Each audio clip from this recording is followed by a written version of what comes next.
திரு ராம்கி, ஆட்சி மாற்றத்தை சாத்தியப்படுத்த முடியும் அப்படின்னு நெருக்கமா இருக்கிற வாய்ப்பு இருக்கிற கட்சி அதிமுக, அந்த கூட்டணி அதிமுக பாஜக கூட்டணி. ஆனா அவங்களால அந்த புல்பணி இழுத்துட்டு போற அந்த சக்தி இல்லையா? வெற்றி வாய்ப்பை நோக்கி நகர்த்தக்கூடிய அளவுக்கு அவங்களுக்கு பவர் இல்லையா, பத்தலையா? ஒரு வரியில சொன்னா நம்மால் கணிக்க முடியவில்லை அப்படிங்கிறத நிஜம். காற்றுன்னு சொன்னாலும் வெயில் தான் அடிக்குது, அது உஷ்ண காற்றா கூட இருக்கலாம். நீங்க இப்போ 2 மணி நேரத்துக்கு முன்னாடி அதிமுக அலுவலகம் வழியா வர லைட்ஸ் ரோட்ல அதிமுக வாசல்ல, அந்த ஆஃபீஸ் வாசல்ல ஒரு தேர்தல் நடக்கிறதுக்கான எந்த விதமான கொண்டாட்டங்களும் எதுவும் இல்லை. அதே தெருவில் திமுக சார்பாக ஏறப்பட்ட கொடிகள் பறக்குது. நேற்று சென்னை நிறைய இடத்துல ரவுண்ட்ஸ் போனேன். அதனால பல இடங்களில் தாவேகா கொடி, பல இடங்களில் திமுகவுக்கு இணையாக அவங்க கடுமையான பிரச்சாரத்தை செய்தாங்க. போன வாரம் டெல்டாவில் கடைமடை நிறைய தொகுதி போனேன், நிறைய இடங்களில் ரெட்டைலை சின்னம். ஸோ இப்போ இதை வச்சு என்னால் ஒரு பேட்டர்ன் முடிவுக்கே வர முடியல. ஸோ அதனால் இந்த தேர்தல் ரொம்ப ரொம்ப வித்தியாசமான தேர்தல். அவங்கவுங்க ஒவ்வொரு பேக்கெட்ஸ் மாரி அதை வச்சு தான் நம்ம முடிவு பண்ணி, இதெல்லாம் சம் பண்ணி தான் நம்மளால் ஒரு முடிவுக்கு வர முடியும்னு நினைக்கிறேன்.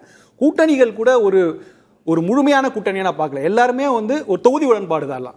நீங்கள் ஸ்ட்ராங்காக இருக்கீங்களா, அப்போ நீங்கள் லீட் பண்ணுங்க, நாங்கள் கூட இருக்கோம் அப்படிங்கிற மாதிரி தான். இது 2 தரப்புலுமே பார்க்குறேன். திமுக கூட்டணி அதிமுக கூட்டணி 2த்துலையுமே இருக்கு. ஸோ அப்படி இருக்கும்போது ஒரு காமன் மினிமம் ப்ரோக்ராம் கிடையாது. தேர்தல் அறிக்கை இது மாதிரி இந்த 20 ஆண்டுகளில் எந்த தேர்தலையும் அதிகமாக பேசப்பட்ட விஷயம் தேர்தல் அறிக்கை தான். 2021 அதிகமாக பேசணும். இந்த தேர்தலில் அதிகமாக பேசப்படவே இல்லை அதை பற்றி. ஸோ இது மாதிரி பல விஷயங்கள் ரொம்ப ரொம்ப வித்தியாசமாக தான் இருக்குது. ஃப்ரிட்ஜும் பேசப்படலையா? ஃப்ரிட்ஜி ஆரம்பத்தில் சென்ற மாதம் பேசினாங்கல்ல. இப்போ நீ கடைசி கட்டத்தில் இப்போ நேற்று கூட திமுக தரப்பில் சென்னைக்குன்ற ஒரு தேர்தல் அறிக்கையில் கொடுத்தாங்க. பெரிய அளவு டேக் ஆஃப் ஆகவே இல்லை. ஸோ தேர்தல் அறிக்கைங்கிறது அது ஏதோ இருந்தால இந்த நேரத்தில் பெரிய அளவு டேக் ஆஃப் ஆகும். 8000 கூப்பனும் பேசப்படல. பேசல. இந்த கடைசி கட்ட பிரச்சாரத்தில் பார்த்தீங்கன்னா இப்போ இந்த கடைசி ஓவரில் நிறைய நோபால் சுடுது. இப்போ இது வரைக்கும் பேசிகிட்டு இருந்தவங்களே பிரேமலதா கொஞ்சம் பேசி அந்த போதைப்பொருள் அந்த இதெல்லாம் பற்றி பேசினதும் சரி, இன்னைக்கு கமல் கூட பேசுகிறாரு. நான் தமிழ்நாட்டில் அது ஒரு சீமான் மோட்டில் பேசிகிட்டு இருக்காரு. ஸோ இப்போ அதனால் தலைவர்கள் பிரச்சாரத்திலே பார்த்தீங்கன்னா கடைசி நேரத்தில் ஏதோ ஒரு அவசரம், ஒரு பதட்டம் இருக்குது. இந்த பதட்டத்திற்கு காரணம் யார் என்னன்னு தெரியல. ஆனால் நம்மளால இந்த அளவுக்கு இன்றைக்கு கணிக்கவே முடியல. அதுதான் நிஜம். 5% இடைவெளி இருக்கு திமுக கூட்டணிக்கும் அதிமுக கூட்டணிக்கும். 5% அளவுக்கு இடைவெளி இருக்குன்னா பெரிய அளவிலான எண்ணிக்கையில் அது பாதிப்பை ஏற்படுத்தும் இல்லையா? நான் இந்த செய்தி படிப்படியாக குறைஞ்சிட்டே இருக்கதான் பார்க்குறேன். நான் நிறைய சீட்டு கட்டில் அடுக்கி வச்சிருக்காங்க. ஸோ ஏதாவது ஒரு சீட்டு கட்டு நடுவுனா அது பெரிய சேதாரம் தான் வரும். ஸோ இன்னைக்கு க்ளோஸ் ஆக அந்த பர்சன்டேஜ் ரொம்ப நெருங்கி தான் போகிறதா பார்க்குறேன். 2வது களத்தில் 2 பேருமே பெரிய தாக்கத்தை ஏற்படுத்துறாங்க. விஜயும் சரி சீமானும் சரி பெரிய தாக்கத்தை ஏற்படுத்துறாங்க. நிச்சயமாக ஏற்படுத்துறாங்க. அர்பன்ல நகரங்களில் நம்ம கண்கூடா பார்க்குறோம் விஜய் கட்சியோட அவங்களுடைய கடுமையான பிரச்சாரத்தை.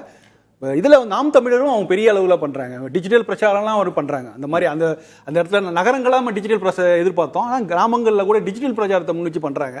ஸோ அதனால் அவங்க எந்த வாக்குகளை பிரிப்பாங்க அப்படிங்கிறது பொதுவாக சீமானுக்கெல்லாம் இருக்கிறத தக்க வைக்கிறதுக்கான முனைப்பா இல்லை புதுசாக வாக்கு சதவீதத்தை உயர்த்துவதற்கான முனைப்பான்னு இருக்குல்ல? இல்லை, அது அவருக்கு 8% அதை தக்க வைப்பதே ஒரு பெரிய பிரயத்தனப்படணும். நான் தான் சொல்கிறேன், 8% கிடைக்கலனாலும் ஒரு மிகப்பெரிய வெற்றி தான். தனித்து நின்று பார்க்குறாரு. பட் அவருக்கு கிடைக்கக்கூடிய வாக்குகள் இப்போ இதே மாதிரி தான். இப்போ விஜய் சொல்லும்போது திமுக வாக்கு பிரிக்கிறார், அதிமுக வாக்கு பிரிக்கிறான்னு பேசிட்டு இருக்கும்போது நாம் தமிழர் கூட அவர் யாரை 3 தரப்பிலிருந்து வாக்கு பிரிக்கிறார். ஸோ அதனால நம்ம இது உண்மையிலே போஸ்ட் அனாலிசிஸ் நிறைய நம்ம அனலைஸ் பண்ண வேண்டியிருக்குது. இன்றைய நாளில் நிச்சயமாக கணிக்க முடியல. பேபி நாளைக்கு கூட இதே கண்டினியூ ஆகும்னு தான் நினைக்கிறேன். இந்த பிரச்சாரம் இதே கடுமையாக தான் சொல்லுங்க. காற்றா ஒன்று அடிச்சு, இது அலையா ஒன்று அடிக்கல இது வரைக்கும். ஸோ அதனால ஒரு பக்கமாக ஒரு மையம் கொண்டிருக்கிறது. இதை வைத்து நம்மளால் ஒரு முடிவு வர முடியாதுங்கிறது தான் என்னுடைய. ஓகே.